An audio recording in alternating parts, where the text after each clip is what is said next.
Hello friends, welcome to my channel clinical biochemistry by doctor P K Prabhakar. आज हम बात करने वाले हैं एमआरएनए बेस्ड वैक्सीन्स बनता कैसे है और कैसे काम करता है ये, और इसकी एडवांटेजेस क्या क्या हैं। अभी हम देख रहे हैं कि कोविड के लिए बहुत सारे वैक्सीन्स बढ़ रहे, रफली 100 से ज़्यादा डिफरेंट कैंडिडेट्स से जो वैक्सीन पे काम कर रहे हैं, उसमें से कुछ डिफरेंट क्लिनिकल ट्रायल्स में, और वन ऑफ द स्ट्रैटेजीज उसमें से एक स्ट्रैटेजी है जो हम एमआरएनए को यूज करके और आरएनए को यूज करके वैक्सीन डेवलप कर रहे हैं। अब ये होता क्या, आरएनए होता क्या और मैसेंजर आरएनए क्या होता है और इसकी सिग्निफिकेंस क्या है। हर एक जितने भी लिविंग ऑर्गेनिज्म है सभी में कैरेक्टर्स होते हैं। कैरेक्टर्स मीन्स कुछ ऑर्गेनिज्म फास्ट रेप्लिकेट करते हैं, फास्ट ग्रो करते हैं, कुछ लंबे होते हैं, कुछ बड़े होते हैं, कुछ स्फेरिकल होते हैं। So what are the different type of characteristic feature they are having. सभी कैरेक्टर के लिए प्रोटीन्स रिस्पॉन्सिबल होते हैं। अब डायरेक्टली ये प्रोटीन आता कहां से है? प्रोटीन हमारे पास तो होते नहीं है। ये प्रोटीन बनता है आरएनए से, और अब बेटर बोलेंगे it is not RNA, it is messenger RNA. So ये मैसेंजर आरएनए हमें प्रोटीन देता है। बट ये आरएनए भी कहां से आता है? तो ये आरएनए हमें मिलता है हमारे जेनेटिक मटेरियल से, जो हमें नॉर्मली हमारे केस में डीएनए होता है। सो सभी कैरेक्टर, हमारे पास जितने भी कैरेक्टर्स हैं या किसी भी लिविंग ऑर्गेनिज्म के पास जितने भी कैरेक्टर्स हैं, सभी के लिए डीएनए रिस्पॉन्सिबल है। So DNA decides which type of character A organism is having, but DNA directly involve नहीं होता। डायरेक्टली जो रिस्पॉन्सिबल होता है कैरेक्टर्स के लिए वो होता है प्रोटीन। और ये प्रोटीन हमें मिलता कहां से है? हमें मिलता है मैसेंजर आरएनए से, और मैसेंजर आरएनए में मिलता है डीएनए से। अब ये आरएनए हर एक ऑर्गेनिज्म में डीएनए जेनेटिक मटेरियल नहीं होता है। जैसे कुछ वायरस होते हैं जहां either single sense positive sense और negative sense RNA genetic material होते हैं, बट वो भी जो प्रोटीन बनाते हैं वो आरएनए से ही बनाते हैं, जिस पॉजिटिव सेंस आरएनए से, जिसको नॉर्मली मैसेंजर आरएनए बोलते हैं। तो मैसेंजर आरएनए ही हमें प्रोटीन्स देता है। वो कोई भी ऑर्गेनिज्म हो, आइदर जिनका जेनेटिक मटेरियल डीएनए हो या जिनका जेनेटिक मटेरियल आरएनए हो, सभी मैसेंजर आरएनए से ही प्रोटीन बनाते हैं। मीन्स कहने का मतलब कि हमारे पास जितने भी प्रोटीन्स हैं सभी प्रोटीन्स हम बनाते हैं मैसेंजर आरएनए से। अब ये एक बेसिक स्ट्रक्चर है, कार्टून स्ट्रक्चर है फॉर कोरोना वायरस, जिसमें हम देखेंगे कि आरएनए के पास एक जेनेटिक मटेरियल है जो इसके सेंटर में है, जो आप यहां देख रहे हैं। ये single stranded positive sense RNA है, प्लस इसके साथ कुछ प्रोटीन्स जुड़े होते हैं जिसको हम बोलते हैं न्यूक्लियो प्रोटीन्स, बिकॉज जो न्यूक्लिक एसिड के साथ एसोसिएटेड है। ऑन एक्सटर्नल साइड कवरिंग पे इस पे कुछ स्पेसिफिक प्रोटीन्स होते हैं, जिस प्रोटीन को हम मेम्ब्रेन प्रोटीन बोलते हैं, या फिर हीमोग्लोटिनिन डिफरेंट प्रोटीन्स हैं, या फिर मेम्ब्रेन प्रोटीन ई होते हैं। और सबसे इंपॉर्टेंट प्रोटीन जो होता है वो स्पाइक ग्लाइकोप्रोटीन एस प्रोटीन होता है। इसकी सिग्निफिकेंस क्या है स्पाइक ग्लाइकोप्रोटीन की? यही स्पाइक ग्लाइकोप्रोटीन है जो वायरस को हेल्प करता है होस्ट सेल को पता डिटेक्ट करने में, आइडेंटिफाई करने में, प्लस बाइंड करने में और सेल के अंदर में जाने में। तो स्पाइक प्रोटीन की रिस्पॉन्सिबिलिटी ये होती है कि ये वायरस होस्ट का सेल्स डिटेक्ट करेगा, उस पर बाइंड करेगा और वायरस को होस्ट सेल के अंदर ले पहुंचाएगा। तो इसीलिए इस स्पाइक प्रोटीन की ये सिग्निफिकेंस होती है।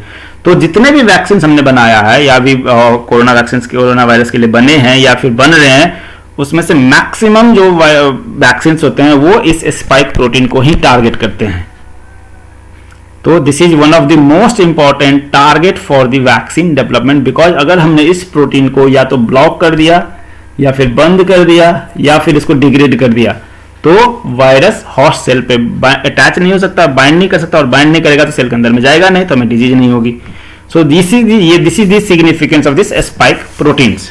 अब हमारे पास दो वैक्सीन हैं जो एमआरएनए बेस्ड वैक्सीन हैं। अभी हम मतलब ये मार्केट में है और it is going to be vaccinated to the people. पहला है मॉडर्ना की वैक्सीन जो यूएसए बेस्ड कंपनी है।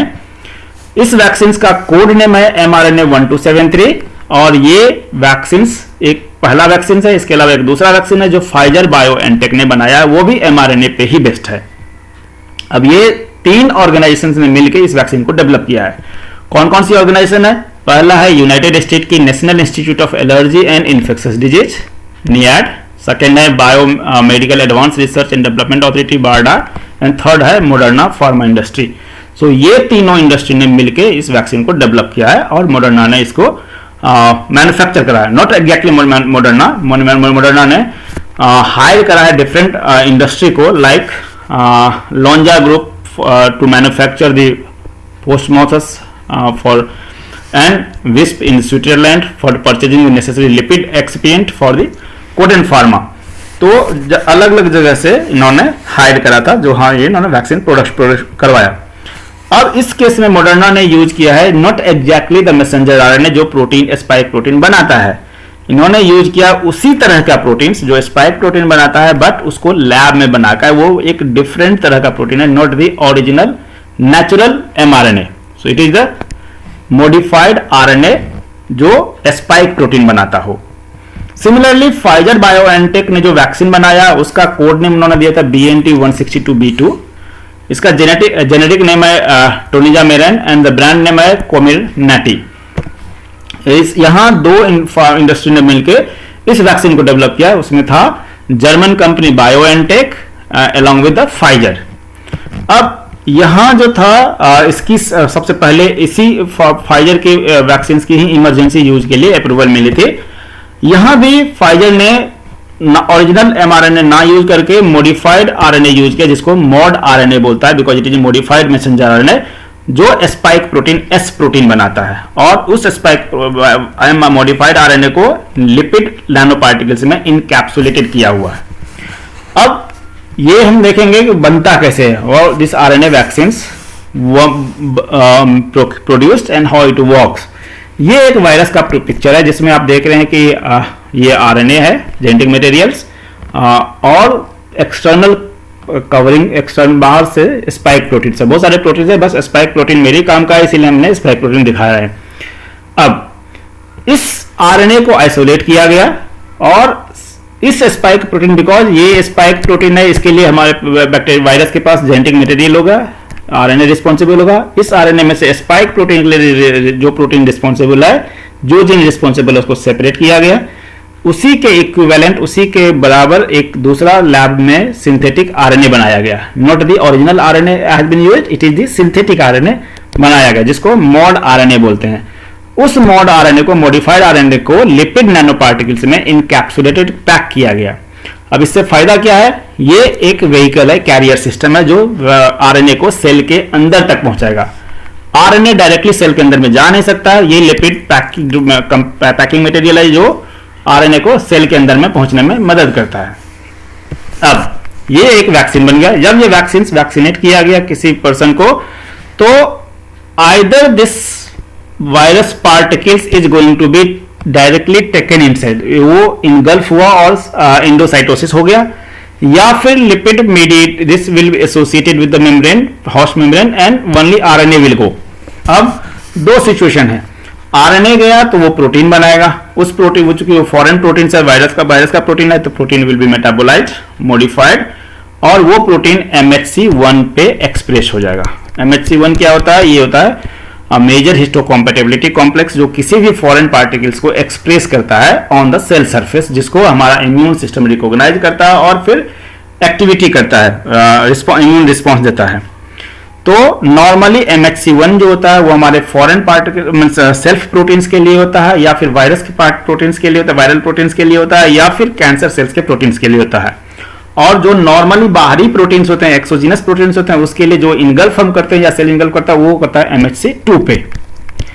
अब जब MHC1 हो या MHC2 हो, MHC1 जो होता है उसको रिकॉग्नाइज करता है, it will be associated with CD8।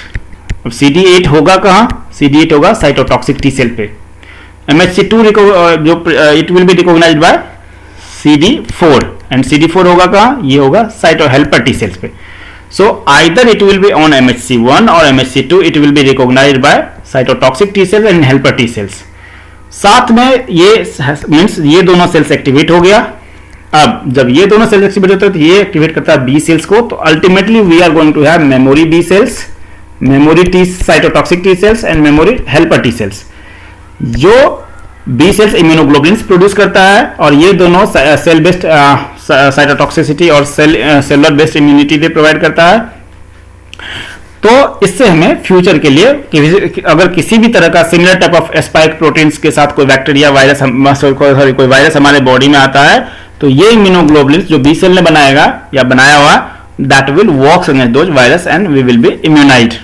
So this is how this RNA vaccine works. अब आरएनए वैक्सीन दो तरीके के बन सकते हैं, either it will be mRNA based vaccine और it will be saRNA based vaccine. mRNA क्या होता है? mRNA मैसेंजर आरएनए है, मैसेंजर जस्ट हमने देखा था, वो आरएनए जो हमें डायरेक्टली प्रोटीन देता है। तो 3 फार्मा इंडस्ट्री mRNA को बेस्ड करके वैक्सीन बना रही है, उसमें से मोडर्ना है, फाइजर बायोएनटेक है एंड क्यूरवैक है, जो प्रोटीन गिविंग मैसेंजर आरएनए को यूज करके वैक्सीन बना रही है। दूसरा है सेल्फ एम्पलीफाइंग आरएनए, ये मैसेंजर आरएनए नहीं है, बट इसमें एक कैपेसिटी होता है जिससे ये सेल्फ एम्पलीफाई होता है, रेप्लिकेट होता है। रेप्लिकेशन का फायदा क्या है? ये आप कम अमाउंट में भी लेंगे तो ये रेप्लिकेट करके आपको सफिशियंट अमाउंट प्रोड्यूस कर देगा, बट जबकि मैसेंजर आरएनए रेप्लिकेट नहीं कर सकता तो आपको ये सफिशियंट डोज में लेना होता है, तो डोज इसका ज्यादा होता है, इसका डोजिंग वैल्यू कम होता है। दो industry Imperial College and Arcturus work कर रहा है saRNA बेस्ड वैक्सीन पे। तो दोनों आरएनए ही हैं, बट डिफरेंसेस है कि saRNA is having self replicating self amplifying enzymes, replicase enzymes, वो रेप्लिकेशन करेगा, और mRNA रेप्लिकेट नहीं कर सकता है, तो इसकी डोजिंग ज्यादा होगी, इसकी डोजिंग कम होगी। That is the basic differences. अब ये mRNA मैंने आपको ऑलरेडी बता दिया कि मोडर्ना ने जो वैक्सीन बनाया वो मॉडिफाइड आरएनए को यूज करके बनाया और उसके वैक्सीन का नाम था mRNA 1273। फाइजर ने बायोएनटेक के साथ मिलकर जो वैक्सीन बनाया वो भी मॉडिफाइड आरएनए यूज किया और उसके वैक्सीन का नाम था BNT162b2।